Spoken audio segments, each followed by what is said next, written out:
জামাত ইসলামী নায়েবে আমির doctor Syed Abdullah Mohammad Taher বলেছেন, BNP ছাড়া প্রধান রাজনৈতিক দলগুলো আনুপাতিক প্রতিনিধিত্ব বা পিআর পদ্ধতিতে নির্বাচনের পক্ষে। এই পদ্ধতির নির্বাচন আপাতত হলেও প্রয়োজন। রাজধানীতে সিডাব বাংলাদেশ নির্বাচন পদ্ধতি পর্যালোচনা ও সুপারিশ বিষয়ক গোলটেবিল আলোচনায় কথা বলেন তিনি।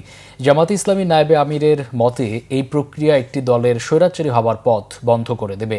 বলেন, স্বৈরাচারী হাসিনার পরিবর্তন প্রয়োজন ছিল, এখন মানুষের মধ্যে নৈতিকতা পরিবর্তনের বিপ্লব দরকার। 1996 সালে নির্বাচনও সঠিক হয়নি মন্তব্য করে ডক্টর মোহাম্মদ তাহের বলেন, ভোট নিয়ে সাধারণ মানুষের সচেতন হওয়া জরুরি, কারণ টাকার বিনিময়ে ভোট দিলে শেষ পর্যন্ত সাধারণ মানুষ ক্ষতিগ্রস্ত হয়। এ সময় বক্তারা বলেন, পিআর পদ্ধতিতে নির্বাচন হলে মানুষের কাছে দলীয় প্রতীক আরও গুরুত্বপূর্ণ হয়ে উঠবে।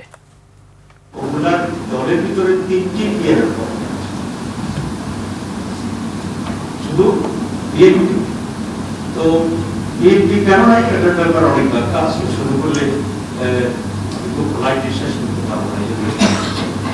Already it becomes a public issue and popular subject and majorities behind this PR system.